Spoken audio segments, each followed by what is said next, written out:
Is it true or is it not? We talk about something called peace. In fact, the second week in Advent, the Christmas season, is all about peace. Jesus is called the Prince of Peace. It's what he came to bring. And yet for us as Christians, how often do we use words like exhausted, overwhelmed, busy, can't wait to get through when we're talking about Christmas? So is it true or is it not? Is Christmas a time of peace or is it not? All Souls on Sunday, we talked about this concept that peace is experienced when identity is established. And we looked at the life of Jesus as a 12-year-old boy in Luke chapter 2, where there Jesus has to make some hard decisions because he knows who he is. And those hard decisions were all about putting the primary work of his life first and declaring to his earthly parents and to all who were looking on, I know who I am because I know whose I am. And Jesus sets the example for us of what it looks like to live into this concept called peace. And peace, when you look at the Hebrew or the Greek word, is all about this reality of things that are broken, a whole that has been broken that gets tied back together.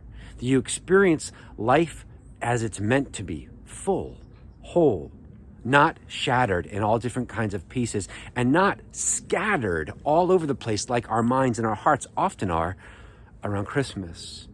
So what's the key? How do we begin to understand and experience Christmas differently, this Advent season? Well, I think ultimately it's found in what Jesus lived and then taught and modeled for us, which is simply this. Peace is experienced when identity is established. So the question for us is, who are you? Or maybe more specifically, whose are you? What if this Advent season, we spent more time meditating on and living into the reality of who we are, who God says we are, and less time trying to establish that identity and that value by the gifts that we get or the gifts that we give, the house that's decorated to the nines, or whatever else you want to do during this Christmas season, right? What if we committed, even on a daily basis, friends, to make time to live into, to understand, and to put on the truth of who God says we are, or whose God says we are?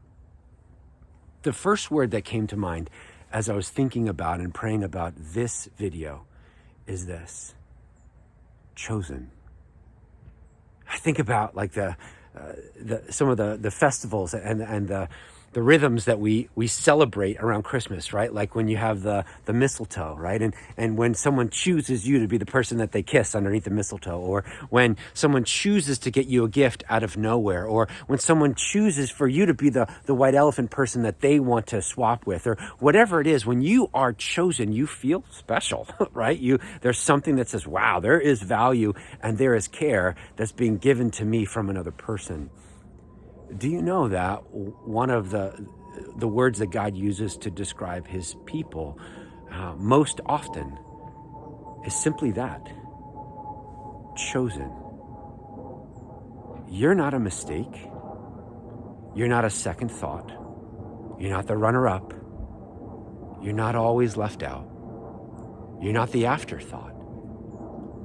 If you are in Christ, you are chosen.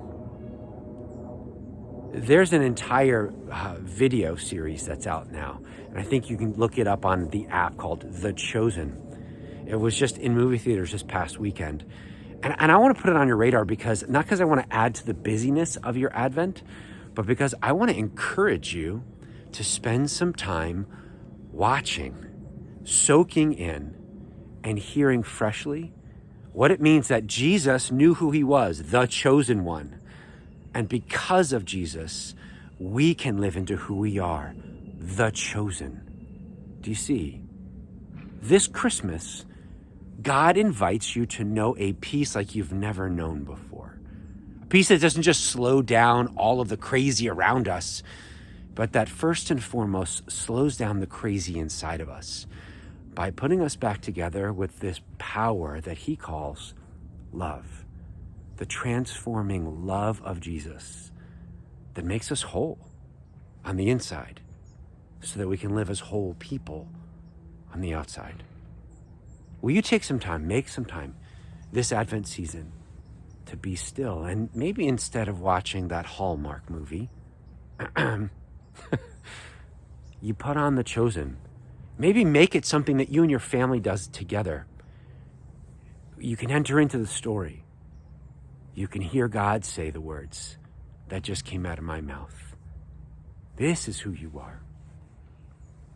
Chosen, mine, beloved, worth it, infinitely valuable, infinitely loved. That's who you are, friends. When you believe it and live into it, you will know why Jesus is called the Prince of Peace. May you know that peace even now. God be close.